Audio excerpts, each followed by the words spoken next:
Assalamualaikum warahmatullahi wabarakatuh. Selamat malam. Mohon izin Bapak Ibu dosen dan rekan-rekan sekalian. Perkenalkan, nama saya Ragil Kurniawan dengan NIM 230 120 31 dari Prodi D3 Keperawatan RS Dr. Supraun Malang. Baik, pada kesempatan kali ini saya akan menyampaikan presentasi mengenai inovasi revolusi industri 4.0 dan digitalisasi di bidang kesehatan dengan fokus bagaimana perubahan ini mempengaruhi praktik fisioterapi.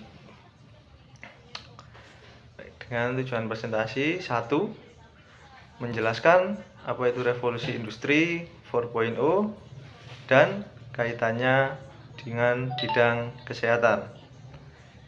2, memberikan gambaran nyata penerapan teknologi digital dalam bidang fisioterapi.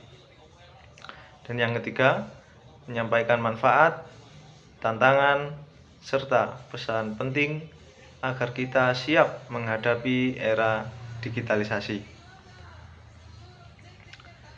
Baik, kita mulai dari poin pertama, gambaran umum revolusi industri dalam bidang kesehatan. Revolusi industri adalah era integrasi teknologi digital fisik dan biologis yang mengubah cara kita bekerja dan berinteraksi. Ciri khas dari materi ini, penggunaan big data, kecerdasan buatan atau AI, Internet of Things, otomatisasi, dan telemedicine. Kita berikan contoh nyata di bidang kesehatan.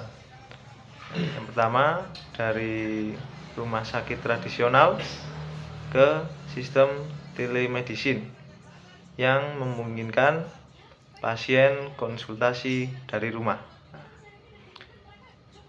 Lalu rekam medis elektronik atau yang biasa disingkat EMR yang menyimpan data pasien secara digital sehingga bisa diakses lintas fasilitas kesehatan.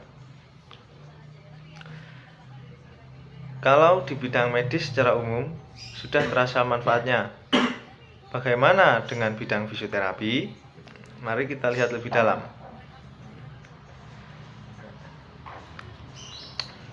Ini masuk poin 2, digitalisasi dalam praktik fisioterapi. Telerehabilitasi. Dengan contohnya pasien pasca stroke atau cedera muskuloskeletal dapat melakukan latihan di rumah dengan arahan fisioterapis melalui video call. Mungkin bisa contohkan seperti gerakan RUM atau terapi menggenggam bola. Itu beberapa contoh.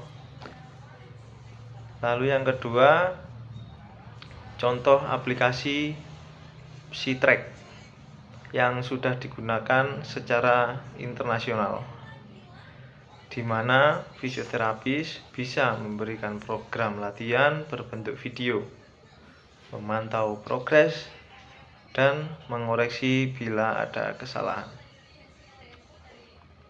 Setelah itu, wearable device dan sensor gerak. Perangkat seperti motion tracker, gelang pintar atau smartwatch, atau sensor pada sendi bisa mendeteksi range of motion, kekuatan otot, hingga postur. Data ini membantu fisioterapis mengevaluasi perkembangan pasien lebih objektif. Saya punya contoh pasien rehabilitasi lutut setelah operasi ACL, memakai sensor untuk memantau sudut fleksi dan ekstensi lutut secara real time. Lalu AI dalam latihan fisioterapi. Aplikasi berbasis AI dapat memberikan feedback otomatis bila gerakan pasien salah. Misalnya kita punya contoh aplikasi kamera smartphone yang mendeteksi apakah pasien sudah melakukan squat dengan posisi lutut yang benar. Selanjutnya ada virtual reality dalam rehabilitasi. Virtual reality digunakan untuk pasien dengan gangguan neurologis, misalnya pasca stroke atau pasien dengan penyakit Parkinson. VR atau virtual reality memberikan simulasi lingkungan interaktif yang memotivasi pasien bergerak dengan lebih menyenangkan. Dengan adanya inovasi ini, tentu ada manfaat besar yang bisa dirasakan baik oleh pasien, fisioterapis, maupun sistem kesehatan secara keseluruhan. Lanjut, manfaat digitalisasi dalam fisioterapi dan kesehatan. Pertama, manfaat bagi pasien. Akses lebih mudah, terutama untuk mereka yang tinggalnya jauh dari fasilitas kesehatan. Lalu efisiensi waktu dan biaya, karena tidak harus bolak-balik ke rumah sakit. Lalu motivasi lebih tinggi dengan adanya aplikasi interaktif dan virtual reality.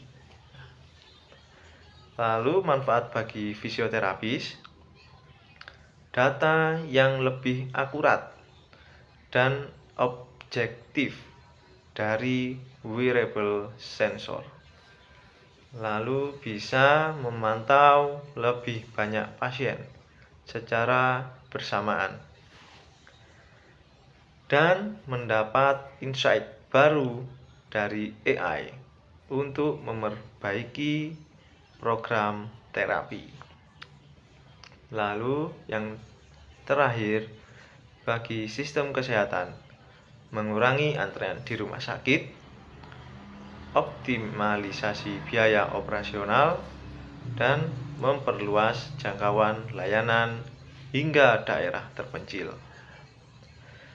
Nah, ini saya kasih studi kasus Indonesia. Aplikasi seperti Halodoc dan Alodokter sudah populer meskipun masih didominasi oleh layanan dokter. Potensi besar ke depannya, layanan telerehabilitasi berbasis aplikasi bisa berkembang, mengingat banyak pasien dengan kebutuhan fisioterapi jangka panjang. Namun, tidak semua berjalan mulus. Masih ada tantangan besar yang harus kita hadapi bersama. Sekian dari saya.